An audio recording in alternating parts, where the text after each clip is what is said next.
Today we are getting practical with portfolio construction. I'm joined by my financial advisor and he is going to walk us through how he would build portfolios for people at different life stages. Welcome to Equity Mates Investing. My name is Bryce and today I am joined, as I said, by my financial advisor Matt Ingram from Northhaven Financial Management. Matt, welcome. Thank you. And sitting in Ren's seat, I feel like I need to say I'm very excited for this episode. Well said, yes. Ren cannot join us today, but the excitement is here nonetheless. So, look, as I said, Matt, I've been working with you now for, I actually don't know how long, probably about a year. It's about a year. And still working through a lot of it, but it's been a really interesting journey. But I think what we haven't covered a lot of when you've come in and joined us on Ask an Advisor previously is actually a lot of the work you do in investment management.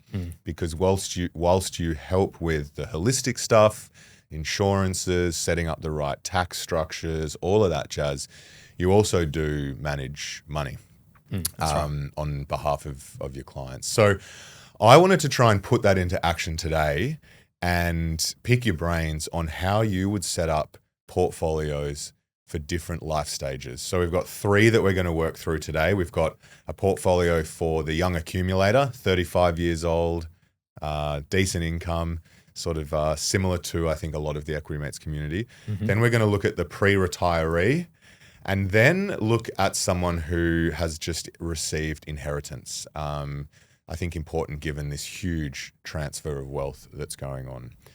So let's get stuck in. Before we do, I think it'd be important to, I guess, understand your investment philosophies. So how do you define your investment philosophy? And I guess just a bit of background on some of the portfolios that you've been managing. I might start with that second one first. Yep. So a bit of background. At Northhaven, as you said, we manage quite a lot of money for clients. That ranges from people like you to high net worth individuals who, multi-millions of dollars. That could be in super, could be in trust, personal portfolios, whatever's appropriate. Yeah. In terms of the philosophy that we follow there at Northhaven, I've broken it down into five, key components. Nice. So first one for me is keeping it simple.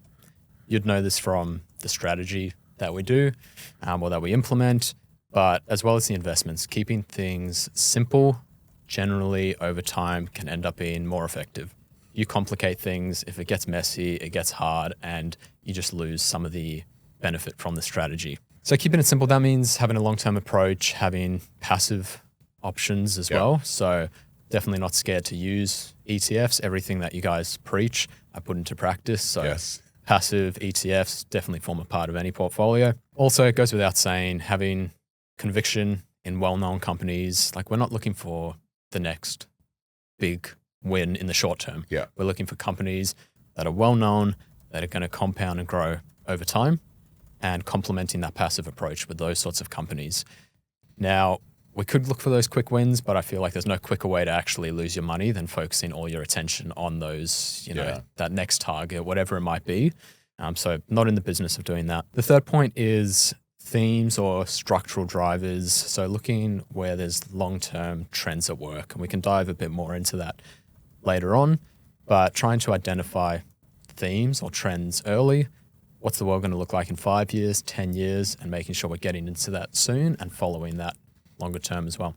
Last two. First one is, it might sound a bit strange, but having a bit of humility in my approach. Nice. I haven't had that before. Yeah, well, look, I'd be foolish to sit here and think that I'm the best portfolio manager out there and everyone needs to work with me because I'm the best at what I do kind of thing. There's so many talented people that are so good at what they do.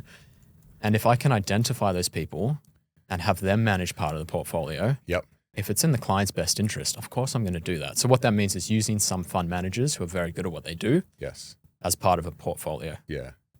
That might be in particular asset classes, right? There's some fantastic small cap managers, fixed interest managers, whatever it might be, making use of their expertise. Yeah, I think particularly in areas of the market where it's proven that active managers can outperform more so than other areas of the market. And I think you've mentioned small caps, fixed income. Those are the areas of the market where they can definitely generate alpha. Yeah. And just like some managers that get exposure to things that I simply can't. Yeah. Right? I can't short the market, and Yeah. having a bit of short exposure in your portfolio can be beneficial. Okay. But I need someone who can do a good job at that Yeah. can access it and isn't going to, mess things up. Yeah. So outsourcing those sorts of things makes Nice. sense. Last one is, like, my philosophy is based around being a financial advisor. I'm not a fund manager. Yeah. Okay, so fund managers, a lot of what they do is about comparison. If you look at life, right? Life is actually about comparison. You go to school, you're compared to your peers. When you're an adult, you're compared again to your peers in your work, right? The best performers rise to the top. In terms of where you live, what you want to do with your life, a lot of it is dictated by what's going on around you. Yeah. And same thing in investing. We're always comparing to a benchmark. Mm. As a fund manager, you have to be the best. My job isn't necessarily about getting the absolute best return. It's about knowing the individual, knowing what return they need based on their goals, their objectives, and building a portfolio around that, right? Identifying what's enough, what's the right level of risk, and building around it. Yeah. As you know, this is one of my bugbears with with financial advice, not actually having a benchmark. Yeah. I've rethought, like, if I was to have my time again with you 12 months ago and sit down and said, what's your goal? I should have said for you to be the best fund manager. No, I think you're right. Like, your ultimate goal is to help me achieve my goals. And you're right. If I wanted just the best small cap fund manager to generate the best returns, I'd just go out and find that myself. Yeah, that's right. And like, while there isn't maybe like a hard benchmark, like a fund manager is going to say, okay, I'm going to compare to the like All Ords or the small cap index, whatever it is, based on what they're managing. Yeah.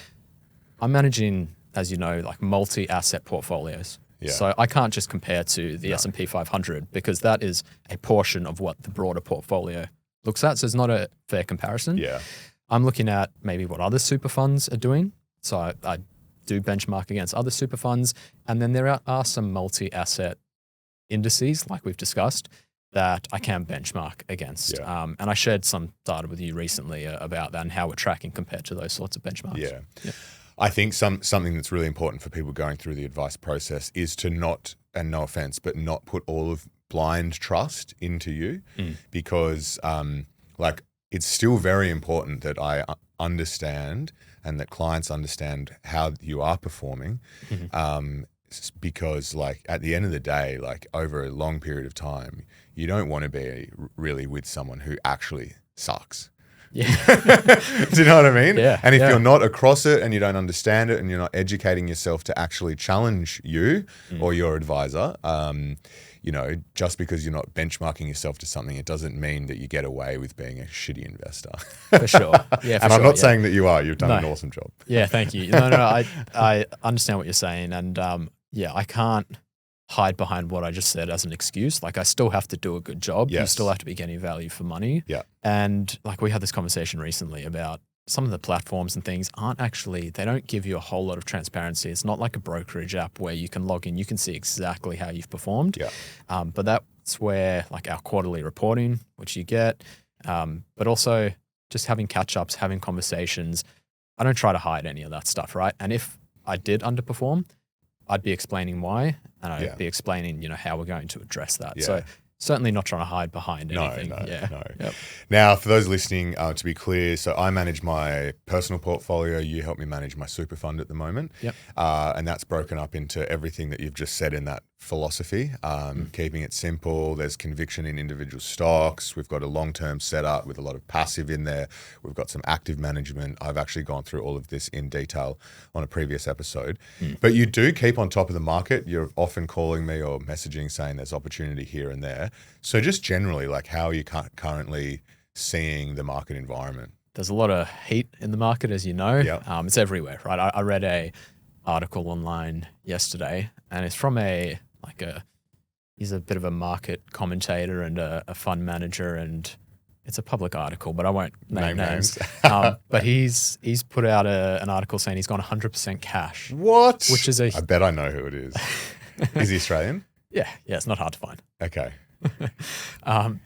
Anyway, that's a huge call to make. Huge call. I'm not necessarily in the business of making calls like that, but of course, I need to stay across what markets are doing. Look, everyone's got an opinion on where the market is, what it's doing. Some people are paid to do this. Some people make a whole career out of determining or guessing what the markets are doing.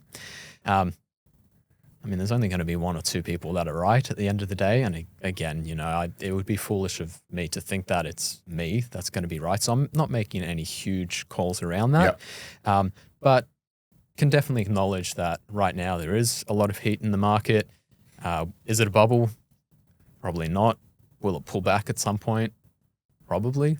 That's where things like dollar cost averaging come in, like just the consistent approaches to investing are really important. I've heard the market being compared to a party at the moment, where you should just enjoy it while the party's on, but be aware that the music's going to stop and, maybe the music will turn down slowly as people get pushed out the doors, or maybe it'll stop suddenly and we'll see the cops arrive. Yeah. So just being prepared for that. So things like DCA, cash allocations, all the sorts of things we'll get into when we talk about individual personas or clients, that'll come in.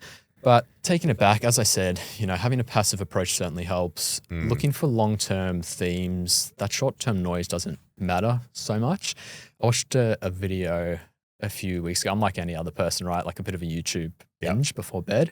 And I came across this old, from 1997, like a news segment. Now, you and I in 1997 were probably too young to really know what was going on in the world at the time. But it was all about the internet. I thought it was funny because they had to like preface what the internet is and they had to explain what a website is.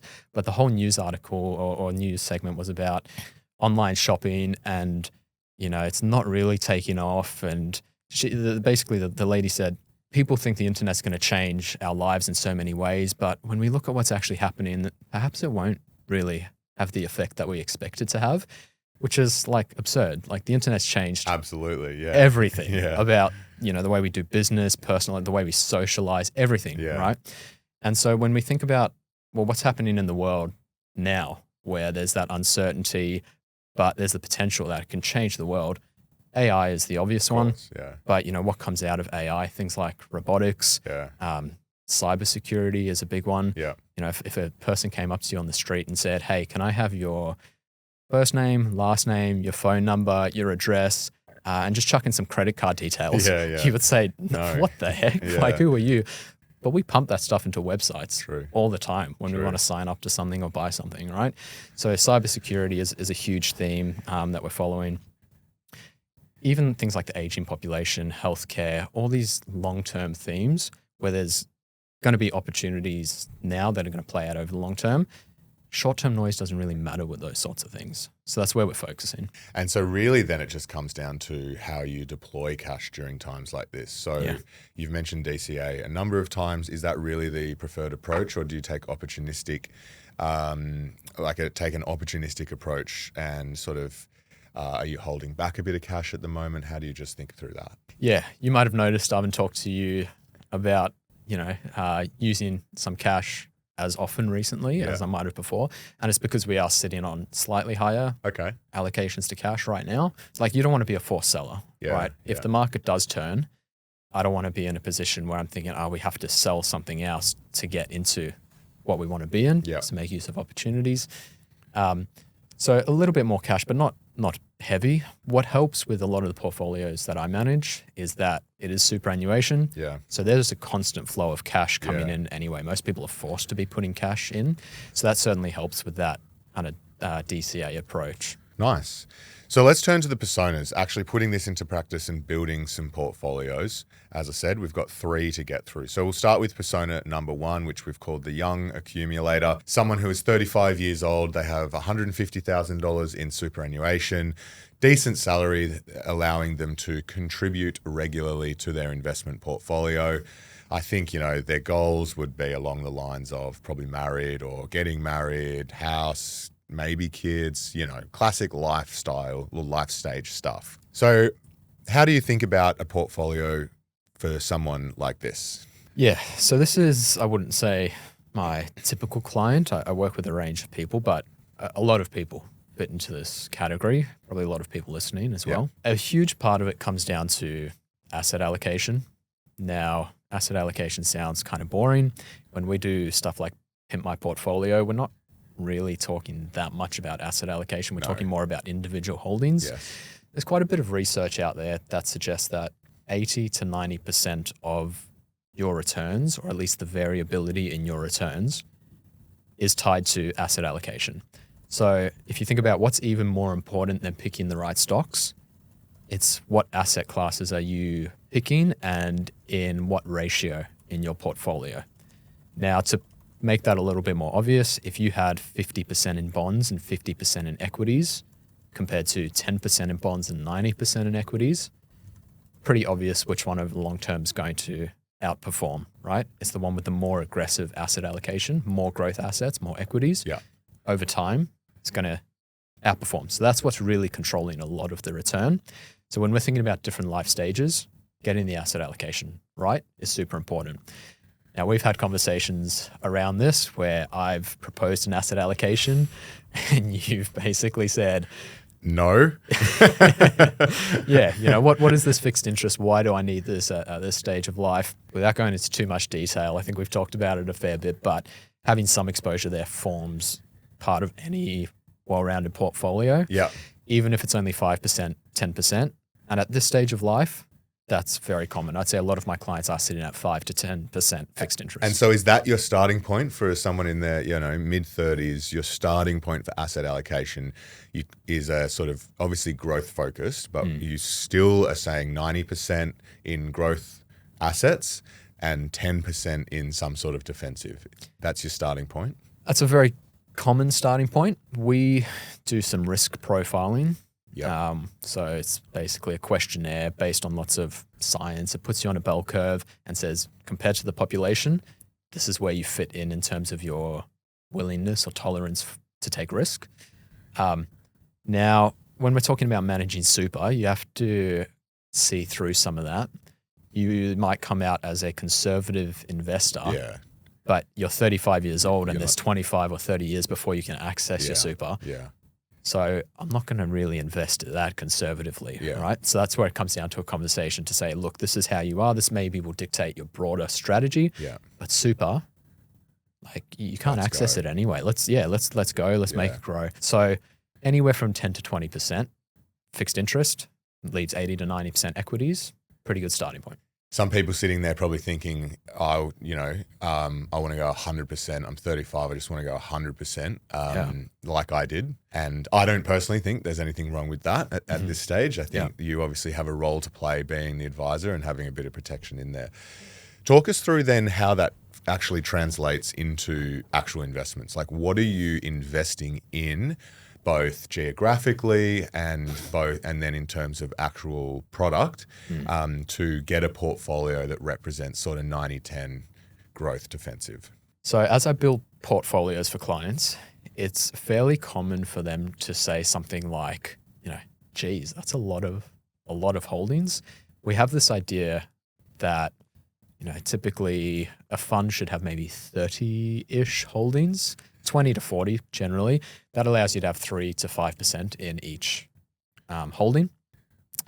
That works really well for a portfolio that is a single asset class. So if you look at a fund manager managing a small cap portfolio, maybe they will have 20 to 40 holdings, and that is all sufficient. Small caps. Yeah, exactly. All small caps, and it's sufficient diversification for that asset class.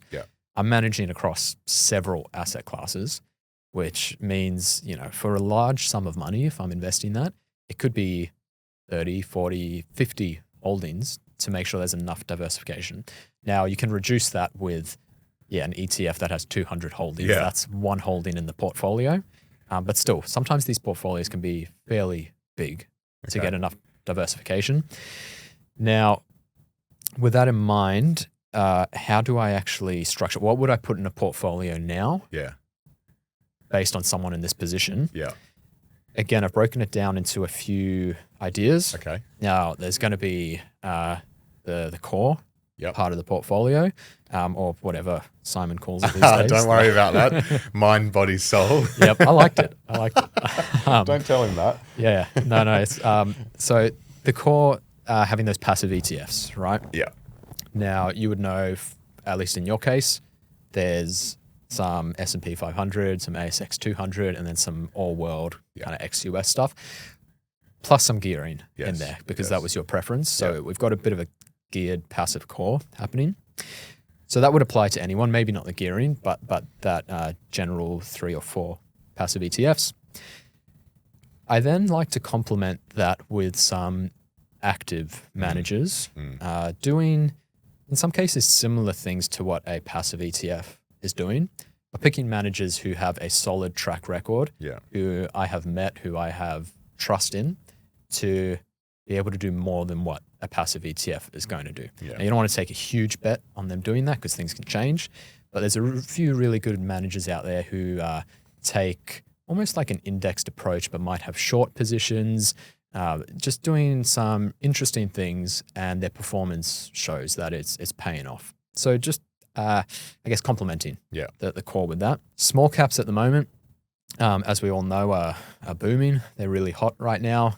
They lagged in that sort of high interest rate environment, and now coming out of that, they're playing a lot of catch up with their large cap peers. So having some small cap exposure in the portfolio is really important. When you have those passive ETFs, you might not realize it, but like half of it, if not more, is in these really large cap big names. So you're missing out so much of the market. Now, this is where some active management is certainly handy. There's a few active managers that I like in this space. There's Ophir, there's Fairlight, Firetrail, Munro. They all have different ETF options or managed fund options that give you some exposure to either Australian small caps or global small caps. But if you want to have a more passive approach, then there's SMLL, I think it's the Beta Shares one. There's VanEck, they have QSML. There's Vanguard, have VISM. There's lots of small cap options. Yes, just don't go the small cap index. Yes. For sure. So, I mean, these active ones, I always prefer them because you can get ETF equivalents and you look at the performance and they can do very well. There's also some small cap managers who do really well, but unfortunately they're wholesale only. Now, working through an advisor, you can typically get access to that, but if you're trying to do it on your own, sometimes you need $100,000 minimum to get in the first place. So the passive core, some active management on top of that, both in large and small caps. Then looking at some themes, these structural drivers that I was talking about before. As I said before, personally, we like that kind of cyber exposure. That can be things like the Hack ETF is a really common one, but other providers have similar things. AI generally, or the cloud as well, sort of the way the world is moving towards those sorts of themes. There's just more and more ETFs coming out onto the market that give exposure to these things, whether it's, investing directly in robotics or semiconductors or just any businesses exposed to that theme. There's some really good ETFs that give exposure to that. And some people might say like, it's run already, like stop chasing something that's already happened. Again, long term, tell me that this isn't going to be bigger in 10 years than it is now, right? So easy. Yeah. In terms of other themes, defense is a big one right now. Again, it's run hard, but the world is trending towards being more divisive. And in conflict, not just with between countries, but within countries as well.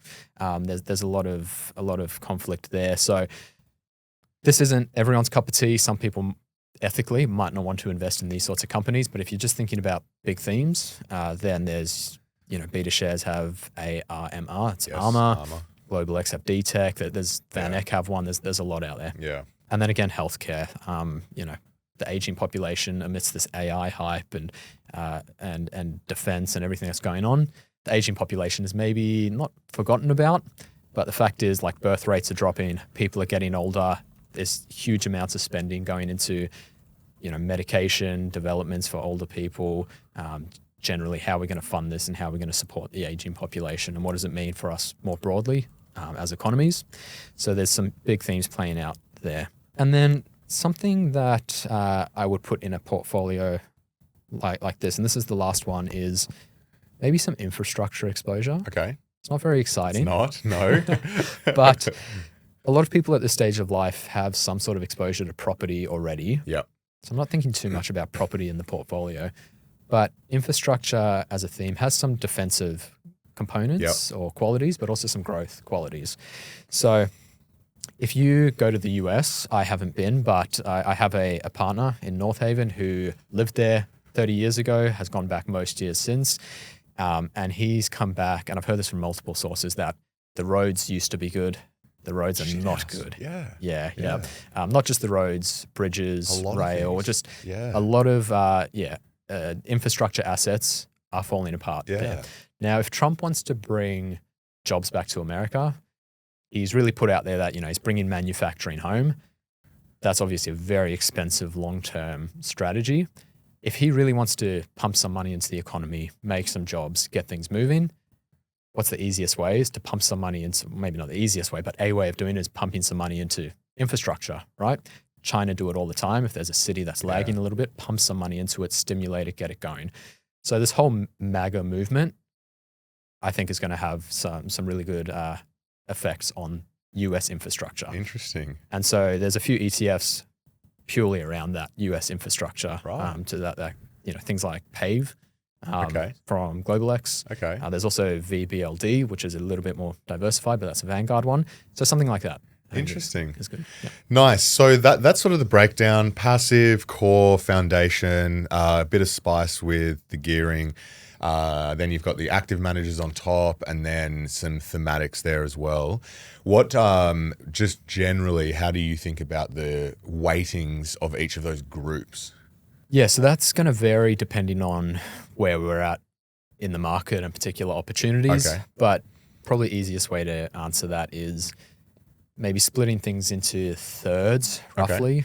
Maybe a third or so of a passive core, a third of that active management from some really good fund managers, and then a third where I'm picking stocks and going into really conviction picks that I think are going to complement everything else that we're doing. That's probably the easiest way to break it up. Nice. Okay. So pretty straightforward. We're going to take a quick break, and on the other side, we're going to dig into how it then changes for people who are in their pre-retiree stage, and also for people that have just received an inheritance. We'll be right back. Welcome back to Equity Mates. I'm here with Matt Ingram from Northhaven Financial Management. Matt is my and Alex financial advisor, actually. And if you would like to speak to Matt or anyone in his team or any of our other hand-picked advisors, head to equitymates.com/advice, fill in the form. You can tick the box to speak to Matt if you would like. Otherwise, the form will give us a sense of what you're looking for, and we'll put you in touch with the right advisor. So that's equitymates.com/advice. All right, Matt. So what we'll do now is head to the pre-retiree stage. People who are in that sort of 55 years old, just about to retire. They've got a decent chunk in superannuation, but they still might have a few years until actually retiring, putting up the feet. So we understand the philosophy. We understand what sort of that growth profile looks like. How do you think about the strategy and the transition for someone at this stage of their journey? Have you heard of the rule of 72? I have heard of the rule of 72. Yeah. It's like where it gives you your portfolio construction in some way or shape or form, doesn't it? Yeah, well, it tells you how long it takes an asset or a portfolio to double based on your rate of return. Yeah. I don't know how I've missed it for this long, but I heard about it a couple of weeks ago. And I was fascinated, firstly, because I am a bit of a maths geek, and I was like, how does this work mathematically? And I looked it up, and there's logarithms involved and all sorts. It's a bit complicated. And it's not actually 72. That's an approximation.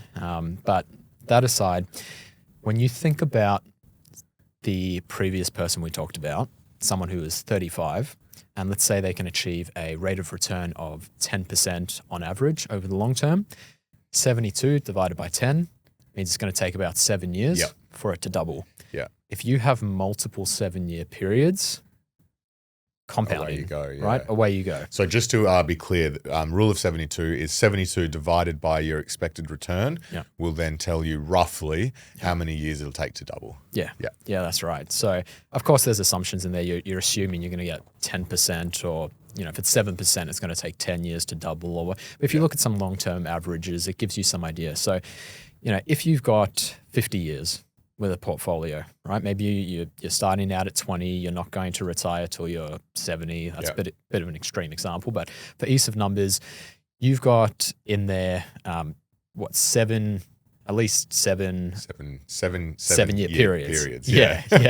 So that means in 7 years, your portfolio could double, and then it could double again, and then double again, and then again, and then again, and then again, and then again. Nice. So that's the effect of compounding, right? Yeah.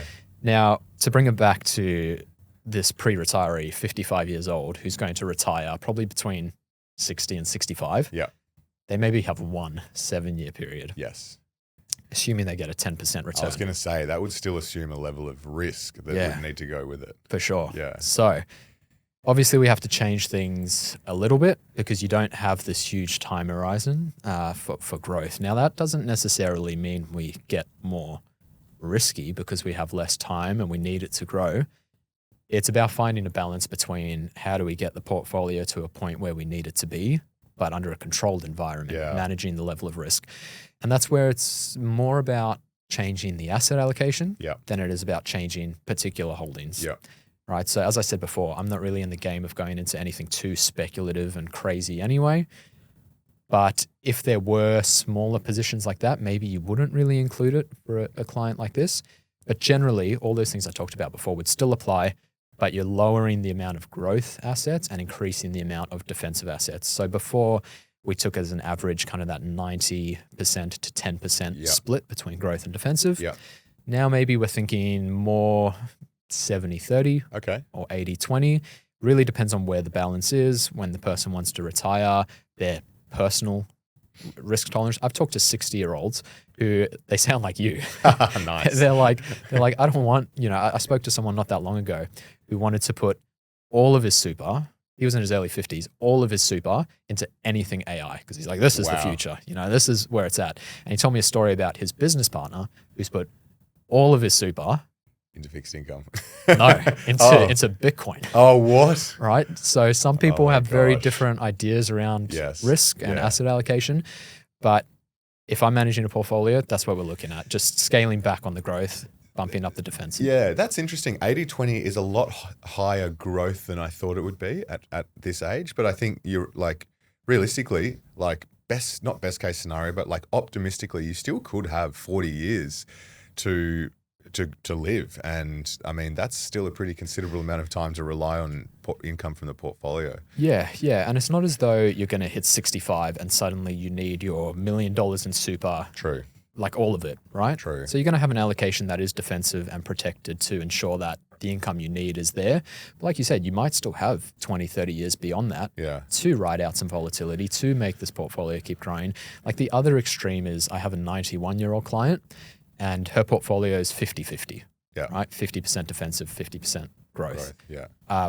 Interestingly enough, even with that asset allocation, when I compare it to the Aussie market, more, the broader Aussie market, she's actually outperformed the broader Aussie market despite being in 50% cash and fixed interest. So she's taken way less risk than just going into the ASX 200, but she's actually got a better return. And that's what it always comes back to with this risk return idea. What would you say to people at this point in their life, or maybe a little bit later in life, they're in their 70s or so and they are just worried about capital loss and so go all in on just like fixed income? Like, is that almost too risky in itself? It is, of course, a case-by-case thing where if fixed interest is going to genuinely provide for their needs for the longer term and it makes them feel more comfortable, then why not, right? We're not taking risk for the sake of it. Yeah.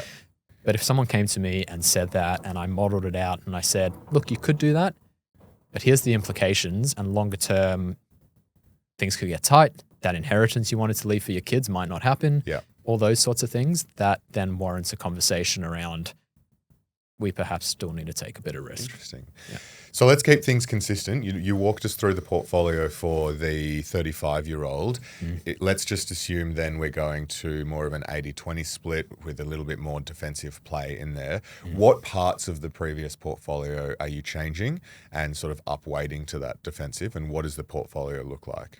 Yeah, so the portfolio is going to look very similar in a lot of ways. Like I said, it's not so much about the holdings. Yeah, It's just about the weighting. the weightings.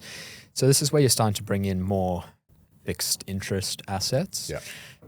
Now, whether it's an extra 10% or an extra 20% or more, right now bonds are looking pretty good. You've had lots of Yes.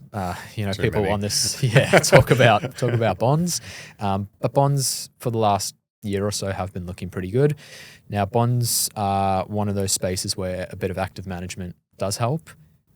Some names, I guess, in this space that I like there's the big players. There's the Pimcos and the Macquaries and, some of these big managers. They have active Australian and global bond funds. There's also some really good ETFs. One that I particularly like is Coolabah Capital. You've had Chris Chris Joy. Yep.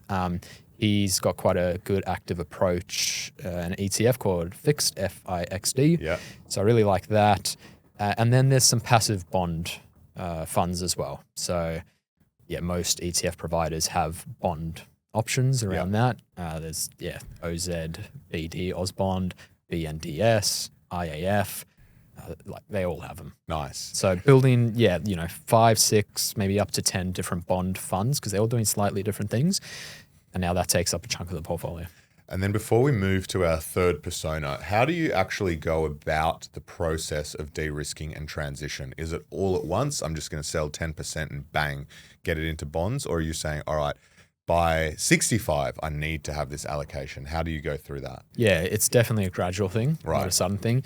And if we're talking super still, there's still money flowing into this. True. So at some point, I just stop allocating to growth assets, unless there's a very clear opportunity there. Yeah. But I start focusing more on building out the fixed interest component of the portfolio. So it is very gradual, certainly not a sudden transition. And I think that's applicable to anyone. It doesn't have to just be at this point where you're transitioning. Like, if you've just started your investing journey and you've put all of your money into, I don't know, Vanguard's VDHG or whatever, and then you think, you know what, I need to transfer and start doing the core myself. It's not necessarily you need to go out and sell everything. You may as well just start applying the new dollar cost averaging money that's going in and building it up separately. Yeah, for sure. Yeah. And I think something that comes up a lot when people are thinking about transitioning to a more conservative approach or like a retirement phase, or if someone wants to retire early, it's always, okay, how do I transition from this growth portfolio to something that's going to give me passive income? Yeah. Now, when people think about passive income, they generally think about dividends. Yes. Dividends are great in Australia. They can be very good, especially for retirees because of franking credits. But we don't necessarily have to structure a portfolio around dividends just to get passive income. Yeah. Like fixed interest comes into this, but also selling assets, right? True. If you're actively managing a portfolio and you're trimming profits, like there's still a lot of tax efficiencies around that, around like the CGT discount, which in super, once you're in a pension, it's all tax-free if you sell something for a profit anyway. So having someone managing the portfolio for you, you don't have to rely just on dividends. You're relying on someone to provide an income for you, and how they do that, that's their job. Yeah, good point. Well, let's close out persona number 3, the inheritance receiver, someone mid-40s perhaps who's just received, let's say, 300 grand to invest outside of their superannuation. How do you start the conversation here with that client? What are the considerations that you're thinking about? Okay, so first conversation with a client like this isn't going to be so much around what do we invest in terms of like a portfolio. It's like, what do we actually do with this money? Yeah. So this is drifting away a little bit from the conversation around portfolio management. Yeah. But if anyone got $300,000, I would be thinking, okay, what's actually the best use of this money? Yes. If you are in your 40s, odds are you have a mortgage. Yeah. So is the money best spent on paying down the mortgage and leaving it at that? Do we pay down part of the mortgage and invest some other money? Do we debt recycle? Yep. Do we maybe buy an investment property and debt recycle into shares? Like there's so many variations. Yep. So it's first determining what we do with the money. If we decide, okay, let's put some in a portfolio, whether it's in super or outside of super, then the exact same principles as before start to apply with asset allocation, diversification, and building out a portfolio. But really the conversation with this person would be around what's actually the best use of the funds. And is dropping it all into a share portfolio actually the best thing you can do right now? Yes. Is the answer to that. No, I think the mortgage one for sure is certainly something that I think always you're never going to go wrong. Yeah.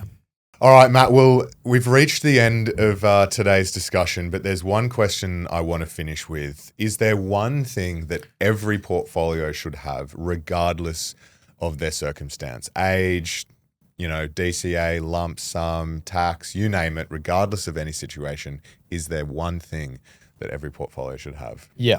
I'm glad you said yes. There is, and it's boring and it's obvious, but it's so important, and it's cash. Okay. Like I said before, you don't want to be a forced seller. Sorry, right? what you mean is you want to have a bit of cash. You don't want to be 100% invested. Exactly. Okay. Yeah. Any portfolio should have a bit of cash, whether it's in your brokerage account, whether it's on the side. You want to know that if there is an opportunity, you can take it. And you don't have to sit on the sidelines or be forced to sell something else to then make use of that opportunity, right? So I think the thing with cash is you need to focus on the opportunity cost. In a market like this, where things are looking pretty hot, odds of the market going up or down, look, things could go either way, as they can always, but right now, things could really go either way. There's not a whole lot of opportunity cost in having some cash on the side, because if things fall, you can deploy that and make the most of it. Plus, cash is still getting a reasonable return. It's not great, but you're getting something for it. If we had just had a 20% pullback and the market, looked showing clear signs of rebounding and you were still sitting in cash, well, then that's a big opportunity cost. Yeah. And that's where you would want most of it deployed. Yeah. But right now, any portfolio, some cash allocation. Okay. Everyone's going to ask, what should the right percentage be? And I know that that's like a personal preference, blah, blah, blah. But just like in general terms, across all the portfolios you're managing, like where are you kind of trying to sit at the moment? Yeah, look, everyone's take is going to be different, like you said. Yeah. Some people are saying 100% right now, yes, as we said before. But for me, up to probably 5, not as high as 10%. Okay, yeah. It depends on where you are. Like if you've got money flowing in through superannuation, then like there's going to be money regardless, and we don't want to just pool a whole bunch of money there. So we're still deploying, but maybe the cash was 2 or 3%. Now it's 5 to 7%. Yeah. If it's, an older person where we're taking a bit less risk and so forth, maybe slightly higher. Nice. Love it. Well, Matt, thank you so much. Really appreciate you coming in as always and sharing your time with us. I know that a lot of people listening will have taken a lot of value and actionable insights from that conversation today. A reminder that if you'd like to speak to Matt or anyone in his team or any of the other advisors in the Equity Mates network, head to equitymates.com/advice, fill in the form, and we will put you in touch. Definitely recommend going through the process if you can. And a reminder that all of the initial conversations with advisors are free of charge, so you can just get a feel from Matt and the team. So Matt, appreciate you working with a lot of the Equity Mates community and coming on today. So thank you so much. Yeah, it's been awesome. Thanks so much. I will say this about investing. Everything you do learn is cumulative. What I learned at 20 is useful.